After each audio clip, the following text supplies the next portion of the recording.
6.2 lakh rupees. Yes, you heard that right. This is the MSI Titan 18HX AI. And just like last year and the year before it, this series of laptops continue to be the most powerful gaming laptop in the world. And before I do the unboxing, let me tell you that this laptop is literally as expensive as my own car, which I bought in 2020 and whose EMI I have just finished last month 5 years later. So what exactly do you get with such a powerful machine? Let's do the unboxing and find out.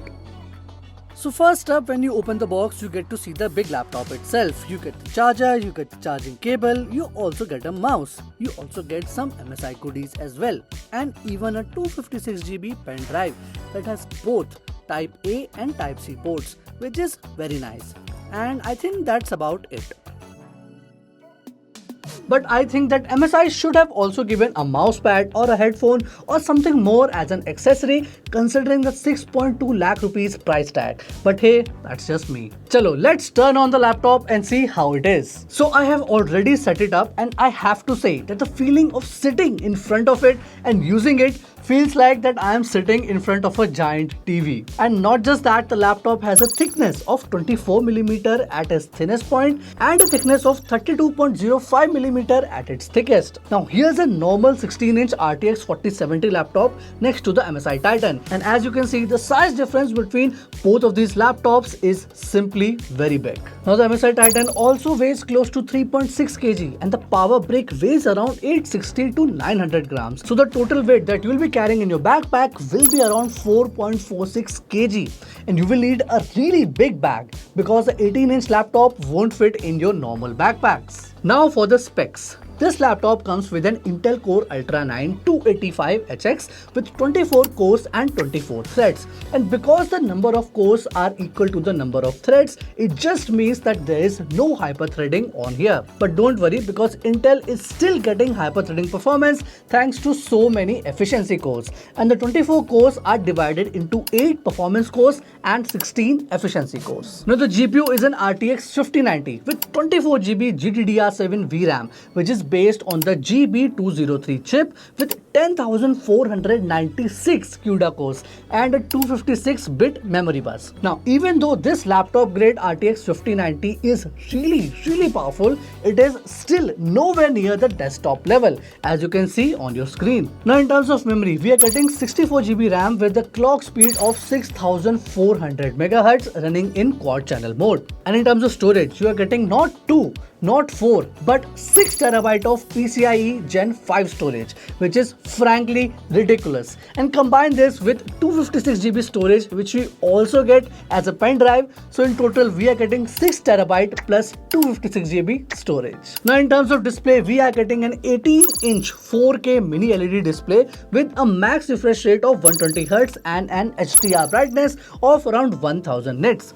Now I know that 120Hz will feel a bit less, especially considering that 144Hz or 165Hz is kind of becoming the standard, but there are not really many latest games that you can play in 2025 at 4K 120Hz natively. Lekin haan, I agree that there should have been an option to lower the display resolution and increase the refresh rate then, because if you really want to play esports, then a faster refresh rate display does make a lot of difference. Khair, this is only my first impression. I will do a deep dive into this display in my full review, so stay tuned for that and also subscribe so you don't miss that one out. Now the MSI Titan 18HX AI PC offers a wide variety of ports distributed across the left, the right and the back side of the chassis. On the left, you will find 2 Thunderbolt 5 USB-C ports supporting DisplayPort and Power Delivery 3.1. These are excellent for creators who rely on high-speed external storage or multiple 4K displays. There's also a 3.5mm combo audio jack here for headphones as well. On the right side, you'll find an SD Express card reader and 2 USB-A 3.2 Gen 2 ports. Now having the SD card slot here is especially handy for photographers and videographers, while the USB-A ports are really great for quickly plugging in a mouse or USB drive without reaching around the laptop. At the back, MSI has placed one more USB-A 3.2 Gen 2 port, a full-sized HDMI 2.1 port, which is capable of up to 8K 60Hz or 4K at 120Hz, an RJ45 Ethernet port supporting 2.5 Gbps and the charging port as well. Now, my only complaint over here is that the Ethernet port should have been a faster one, which is the 10 GB per second one. Now, this setup is ideal for a cleaner desktop environment, keeping the bulkier or more permanent connections like monitor, Ethernet and power at the back only. So overall, I would rate that the IO is good, but it could have been great considering the price. Now, in terms of touchpad, you get a haptic unit which also has RGB, and I have to say that it feels really great to use compared to normal mechanical touchpads. Also, we get a fully mechanical Cherry keyboard on this laptop, and just listen to how amazing it sounds.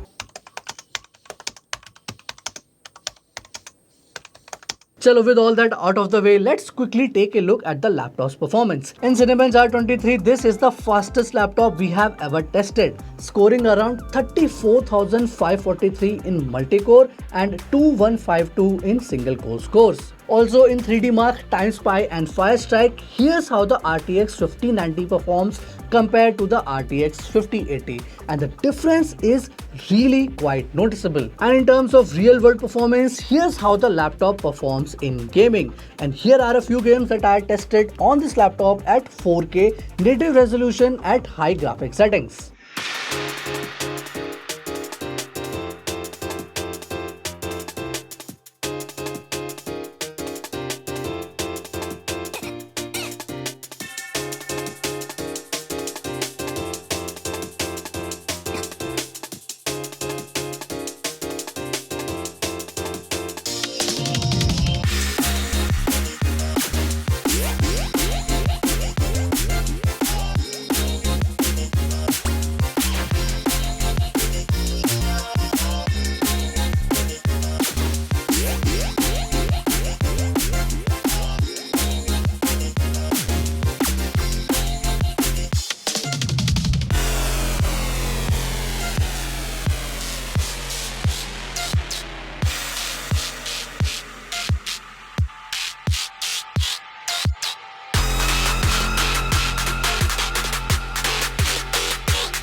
So my initial impressions of the laptop is very good. This seems like a really powerful machine, but I'll hold my final thoughts on really how powerful it is for now, because there remains a lot to be tested. So stay tuned until my full review, and until then, subscribe, like and comment, and I will see you guys next time.